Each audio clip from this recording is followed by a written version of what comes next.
The looting in Malvern, east of Johannesburg last night, where about 50 shops were apparently looted and some buildings burnt. Our reporter Gillian Pillay is standing by to give us the latest. Gillian, what can you tell us?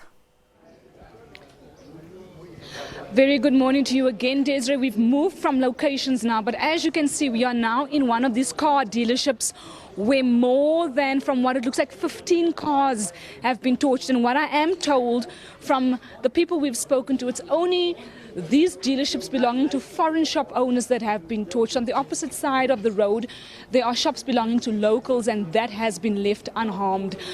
One of the gentlemen who was here last night, who saw what has happened, is joining us now. So what did you see before this dealership was torched? There were people singing along the road, along Julie Street, at about 9 o'clock. But when the incident started, it was around 2 o'clock when young guys ripped off that gate there. When they ripped off that gate, they tried to move one of the cars outside. They did move the car outside, which is a Polo, is right outside, and that red one, which is there. Then from there, police were present, but they were not doing anything. That car at the beginning was the first, that one there was the first to be torched. And then after that, some of them came into that room where I've been sleeping. They took about 100 rand, my glasses, and some of my shirts and trousers. They took it. Then when the second car was burning, I moved out because it was open and the police were here. That's all I can tell you at the moment. Desiree, I'm also joined by one of the relatives to the gentleman who owns the shop here. Tell us the damages and what kinds of motor vehicles were here. I mean, this is one of many dealerships along the stretch of road. Yeah, we have lost a lot of cars here. If you can see here, it's more than 20 cars in the shop. Those people, they just come and start looting the shop, putting fires on our vehicle that we are fixing. Even some of the ones that we are selling here, they are busy putting the fires here, beating our brothers. Even in the night, the people that are sleeping here, they beat them, take their money and everything. Even right now, they are still fighting outside here. They are shooting one of our brothers, they shook him a knife, and we are not happy. We want South African government to intervene in this situation because this is getting too much. There is no guarantee of living here in this South Africa. Everything is turning upside down. We are asking government to come and intervene. Also, the Nigerian government have to do something about this thing because we are suffering here. This is not the way we are treating South Africa in Nigeria. South Africa, we give them a space to do their businesses and to operate the way they want. Nobody is disturbing them, but we are not free doing business here. There is no guarantee of making investment here in this country. Everything we have here is gone. So we are pleading Nigerian, South African government to intervene in this situation because it's getting too much. It's out of hand. Please. Do we know what kinds of losses, in terms of monetary losses, you have suffered looking at all the cars that were torched in this dealership? Yeah, we have lost a lot of things here. As you can see, it's a big cars here. The car, there is no car that is not less than like 100 and something thousand. If you can calculate it times more than 20 something, it's a lot of money. So this is the money we have been suffering, and we have already suffered to make it for years. But we are losing it in 1 minute, we are losing the money, just like that. So it's unacceptable. I'm also joined by another gentleman, Desiree, who has just joined in on our conversation. Sir, have you lost any? Hi, how are you? You see, the problem, I'm one of the people who have a garage here. Even me, last night I'm here, and I see the metro, they're closing one side, and the police are closing the other side. And one day I see someone, the guy, they're crying, and I ask him, what's wrong, are you okay? He said they're busy breaking one shop inside, and my brother sleeping in. And I asked one of the policemen, so you can't help him to take him out. He said, if you want to help, go take him out. I said, what do you mean? So you're not protecting people? He said, no, you must have insurance. I said, how come we're going to have insurance in our life and our things? We do business here. And what you guys doing here? He said, do your own. So what I want to know, that not say from the police on the metro in South Africa. That is very important things, you understand. They must have a control. Or otherwise, if they say the foreigner, if he want us to go and move away, he must call us out to come to sit down together, and they say, guys, you must go. You pay us what you have here. We have a family. We have a kid. You understand? Most of our foreigner here, you spend a lot of money. If the one you don't have even a 50,000, you said the one you have a bazaar shop by the corner. You stay next to the shop. You come 10 o'clock, 11 o'clock. Sometimes you give you even credit. You want 5 rand a time. You want milk for your children. So that in they support you, they help you. By the end, this is what you get. That is not safe. It's not fair. Desiree, as you can hear there, quite a few diverse reactions still coming in following the violence that played out here last night. A lot of anger, a lot of confusion, but also a lot of fear from foreign shop owners, but also locals who have also been attacked in the wake of the violence here. As I said earlier, we still have a lot of police enforcement, but also emergency services still trying to douse the smoke. The buildings that were satellite where smoke is now coming from, and those operations will probably continue into the course of the morning. Back to you in studio. Gillian, while we have you, we've been reporting on the story the whole morning, but to actually see the extent of the damage is quite something else. Have we had any word from insurance companies by any chance?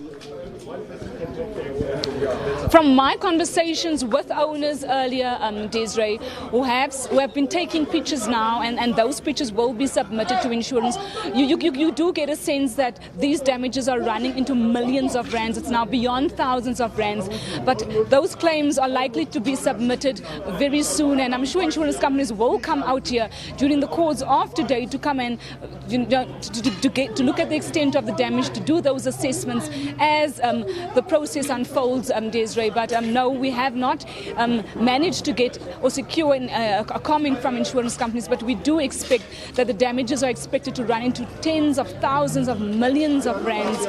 I mean, if you look at one car dealership where the cars that were being kept here are cars that were quite, newish cars, Desiree.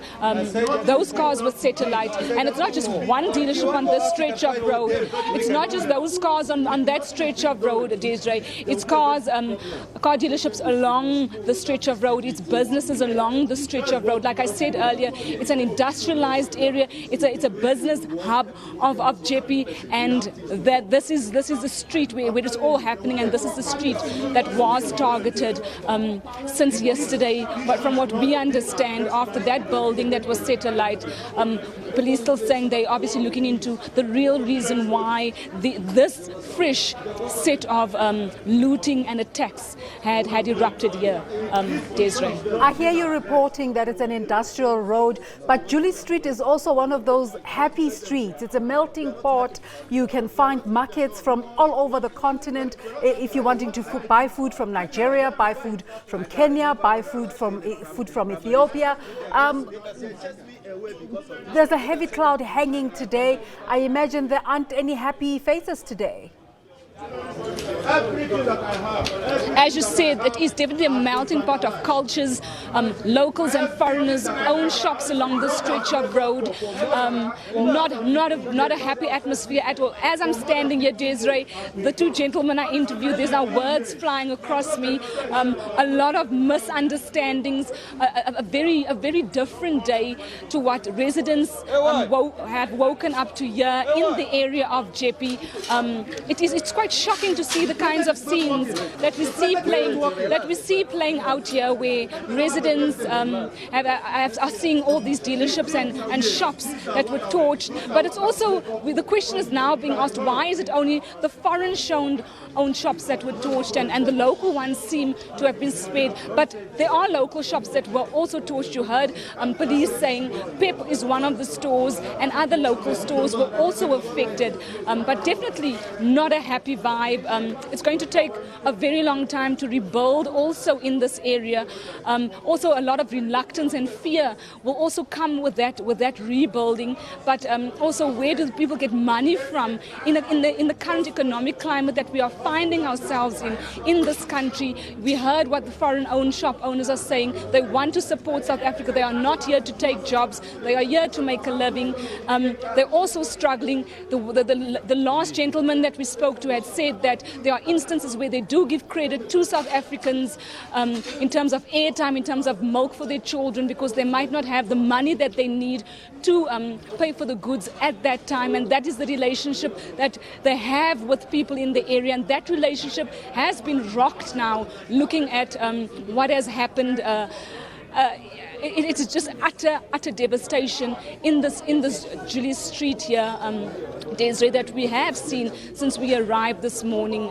Something that I've never seen before, but it does take one back to those 2008 xenophobic attacks, where those attacks just mushroomed around Gauteng and other parts of the country, where we saw the degree of violence, and this was not just petty violence. The degree of violence is quite devastating. To torch close to 20 cars and dozens of shops is really something that should bring authorities to put their heads together. But also they're calling for Police Minister Gillian, as well as the President, to come address them. They're saying the situation really unsavory and really making it difficult for them to continue to provide for their families, but also to provide to an economy of South Africa, where they have made their homes and that they do call home, Desiree. Gillian, has anyone substantiated reports that all of this started as a result of a lover's tiff in a building, the very building that we've been reporting that 3 people died in this morning? From my conversations with people that I've spoken to since we arrived earlier this morning, we were told that as early as midday yesterday, there were WhatsApp messages being circulated among residents. There was this, they were waiting with bated breath for these attacks to hit the ground. They're quite surprised that authorities, intelligence didn't tip them off that the attacks, to the degree that what it had happened, was going to take place.